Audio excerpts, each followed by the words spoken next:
Aujourd'hui, on va parler de la blessure émotionnelle la plus épuisante. Celle qui t'a appris à avoir peur d'être seule, à t'accrocher trop vite, à aimer trop fort et surtout à paniquer dès que quelqu'un prend de la distance. Il s'agit en fait de la blessure de l'abandon.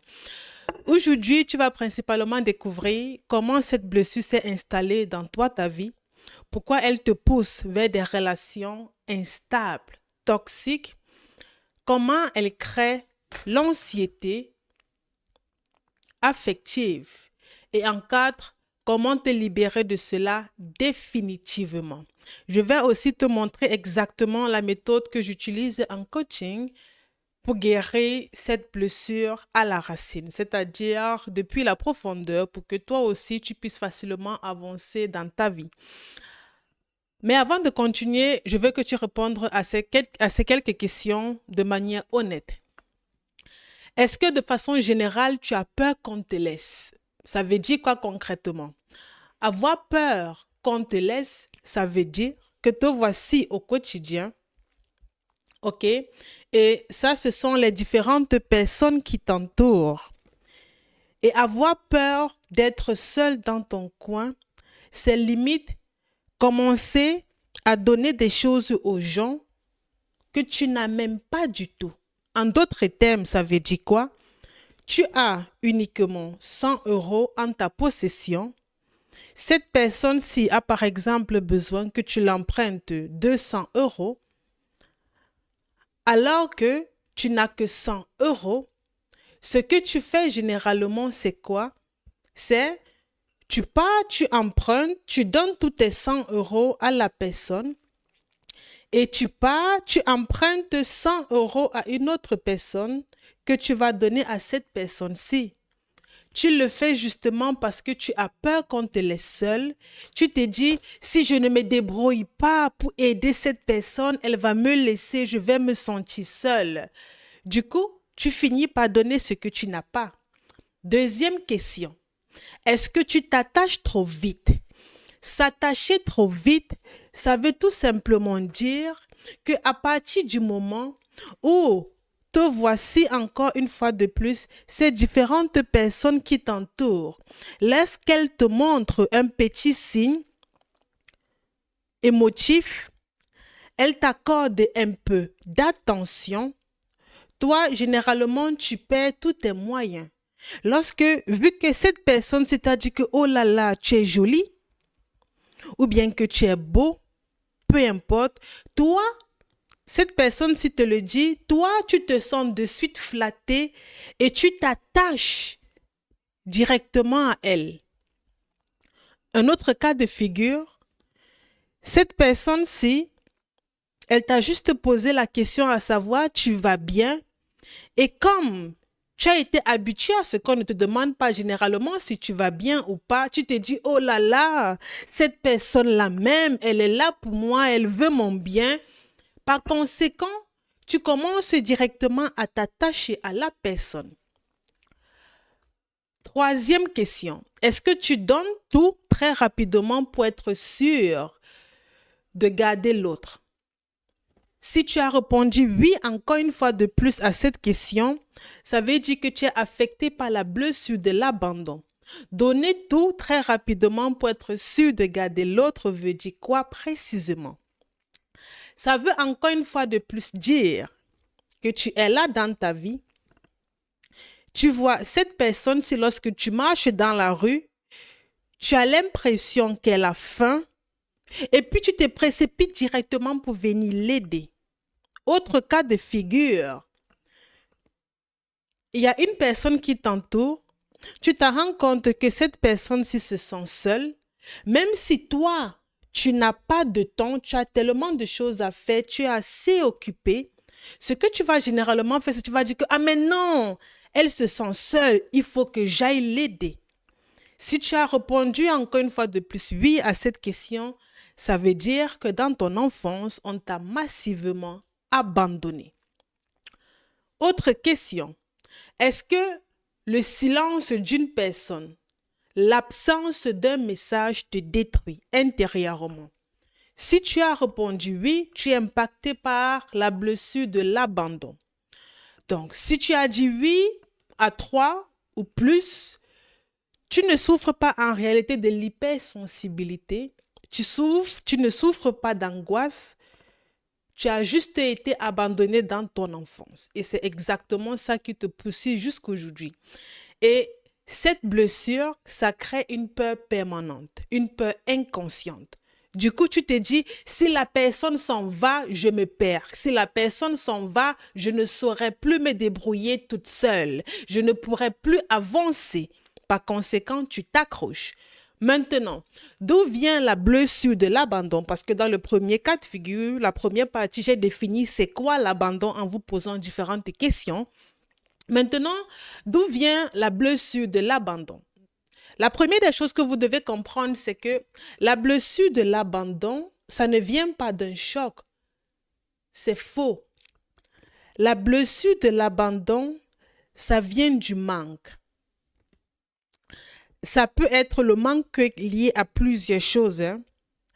Ça peut être le manque d'attention, le manque de présence émotionnelle, le manque de stabilité et aussi le manque de soutien. Ça peut être plusieurs choses à la fois. Et lorsque tu as vécu avec ce manque, forcément, tu t'es senti abandonné. En réalité, ça veut dire que tu as été élevé par un parent qui a été émotionnellement indisponible. OK? Ce n'est pas forcément un parent qui est parti, c'est un parent en fait qui était là physiquement, mais émotionnellement absent. Du coup, tu as, tu as sous-entendu que tu n'es pas adorable, que tu n'es pas aimé, que tu n'es pas gentil, que tu ne mérites pas l'amour. Et je vais exactement t'expliquer pourquoi tu vois les choses comme ça. Regarde. On va dire que dans ton enfance, tu as vécu, par exemple, on va prendre le premier cas de figure. Le premier cas de figure, te voici là. On va dire que tu as vécu avec ta mère. Ta mère, disons qu'elle travaillait beaucoup. Le travail était excessif. Peut-être il y avait beaucoup d'enfants, du coup, elle n'avait pas de temps. Ou bien peut-être dans sa relation, elle allait tellement mal. Du coup, ses problèmes la dépassaient. Et toi, tu avais juste besoin d'amour. Tu avais juste besoin de savoir que tu peux compter sur ta maman. Et comme ta maman était généralement émotionnellement absent, parce que l'un ou plusieurs de ces facteurs-ci la dérangeaient énormément, du coup, tu ne parvenais pas à recevoir l'amour venant d'elle. Par conséquent, qu'est-ce que toi, tu as dû faire? Déjà, dans ce cas de figure, tu t'en rends compte qu'il n'y avait pas d'attention. Qu'est-ce que ça veut dire? Il n'y avait pas d'attention. Ça veut principalement dire ceci. Te voici encore une fois de plus. Tu étais entouré enfant par plusieurs personnes. Comme tu n'as pas reçu assez d'amour de ta mère, ou bien même de ton père, ou bien des deux, qu'est-ce que tu étais poussé à faire? Tu étais poussé à être excessivement gentil. Tu étais poussé à accorder l'attention aux autres. Tu vois, l'attention que tu n'as pas reçue de tes parents, tu le donnais aux autres ou bien tu continues à le donner aux autres en espérant que ces personnes-ci te redonnent la même attention en retour. Ou bien même tu pouvais apporter du soutien aux autres en espérant que lorsque toi tu vas souffrir, les personnes qui vont t'entourer vont excessivement t'aider. Elles seront là pour toi, elles vont t'épauler, elles vont te soutenir et en fin de compte, tu ne vas plus te sentir abandonné. Et vu que tu as fonctionné comme ça pendant plusieurs années, en d'autres termes, tu as passé ton temps à donner aux autres et à presque ne rien recevoir. Du coup, ta gentillesse excessive, excessivement gentille, du coup, ça devient une toxicité pour toi. Ça veut dire quoi être toxique? Être toxique, ça veut dire j'ai des comportements qui détruisent ma propre santé mentale. Ça veut dire quoi en d'autres termes? Lorsque tu as des comportements qui détruisent ta propre santé mentale, en réalité, tu souffres. OK? Maintenant, on va encore entrer en profondeur parce que j'aime bien des exemples concis, précis. Qu'est-ce qui prouve que tu as été abandonné ou bien quelle est la cause? Te voici là. On va dire que tu as grandi sans ton papa et à chaque fois que tu voulais entrer en contact avec ton père, ce n'était jamais possible. Parce que peut-être ton papa ne s'entendait pas avec ta maman. Par conséquent, le simple fait de toujours réclamer ton père, ça énervait excessivement ta mère et ça pouvait arriver que ta maman te maltraite parce que tu passes le temps à demander que papa, il est où? Tout simplement parce que tes deux parents ne s'entendaient pas. Si tu te retrouves dans ce cas de figure, tu as ressenti lorsque tu étais enfant de l'abandon. Prochain cas de figure. Si tu as grandi dans un contexte familial où peut-être tu avais plusieurs frères et sœurs, on va dire que c'est toi ici, voici tes frères, ou bien voici ton frère, voici ta sœur, peu importe, et tes parents privilégiaient beaucoup plus tes frères et sœurs par rapport à toi, alors tu t'es senti abandonné. Pourquoi?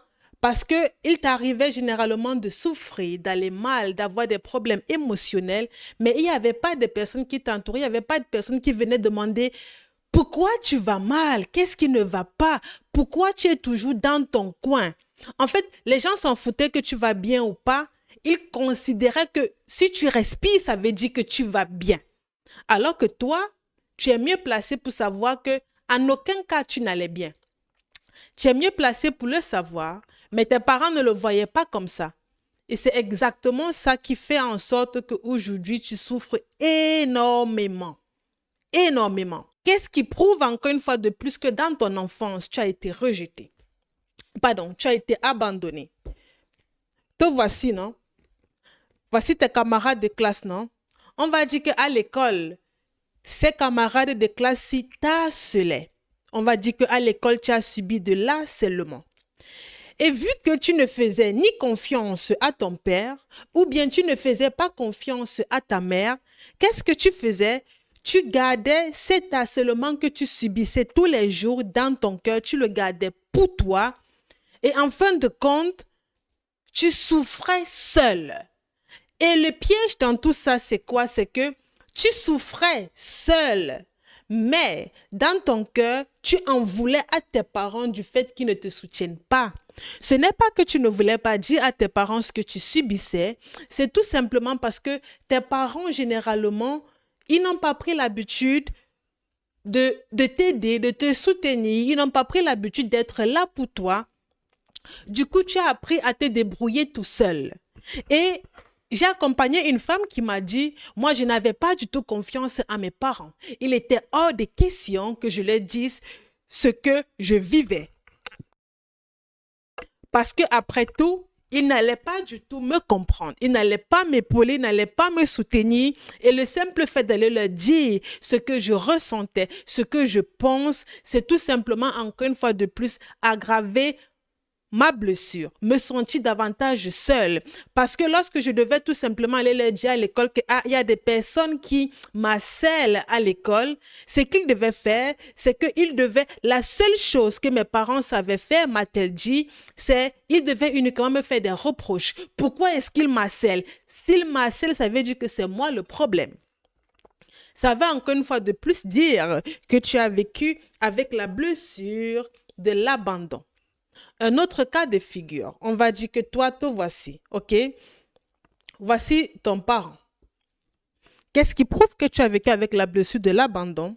Lorsque ton parent avec des problèmes, tu vois, ce que ton parent faisait, c'est qu'il t'ignorait. Le simple fait qu'il t'ignorait faisait en sorte que tu te sentes seul. Et plus tu te sentais seul, plus tu trouvais que c'était injuste, Et comme tu trouvais que c'était injuste, tu préférais commencer à aider, pas aider n'importe qui, mais tu préférais commencer à aider les autres en te disant que si je suis là pour les autres, eux aussi seront là pour moi. Tout simplement parce que tu te sentais abandonné à toi-même. Ça arrive à énormément de personnes, se sentir abandonné à chaque fois. Et ça détruit énormément ta vie. Maintenant, il y a un point capital que je dois vous dire. Si enfant, tu te disais que je dois faire tout pour que les gens restent, ça veut dire que tu ne te sentais pas aimé par tes parents. Et ça, c'est le début de la fin. En fait, ça veut tout simplement dire que tu deviens l'enfant qui surveille les humeurs. En d'autres termes, te voici enfant, et regardez bien parce que ça va vraiment vous éclaircir sur beaucoup de choses, ok? Te voici enfant, voici ton père ou bien voici ta mère. Lorsque tes parents étaient peut-être fâchés ou bien ils étaient en colère, ils n'arrivaient pas peut-être dans leur vie à atteindre certains objectifs, automatiquement leurs humeurs changeaient. Et lorsque ton parent était en colère, peut-être parfois il n'était pas en colère contre toi, mais toi automatiquement tu te disais que oh, si mon père, ma mère est de mauvaise humeur, ça veut dire que le problème c'est moi. Du coup, tu as commencé à te considérer comme une charge. Par conséquent, ton bonheur a commencé à dépendre de l'humeur de tes parents. Du coup, tu te sentais heureux si tes parents étaient de bonne humeur. S'ils n'étaient pas de bonne humeur, tu te sentais malheureux. Et vu que tu as vécu dans ce cycle-là durant des années et des années, tu as appris en d'autres termes à ne pas vivre pour toi. Tu as appris à faire plaisir aux autres. Raison pour laquelle lorsque tu décides parfois de faire des choses pour toi, tu as l'impression que ce que tu vas faire est complètement inutile. Et vu que tu as été habitué depuis tout petit à ce que ton père ou bien ta mère doit toujours valider, par conséquent, tu attends toujours que les autres valident ce que toi tu vas faire, ce qui est important pour toi, et aussi longtemps que les autres ne valident pas, tu te sens inutile.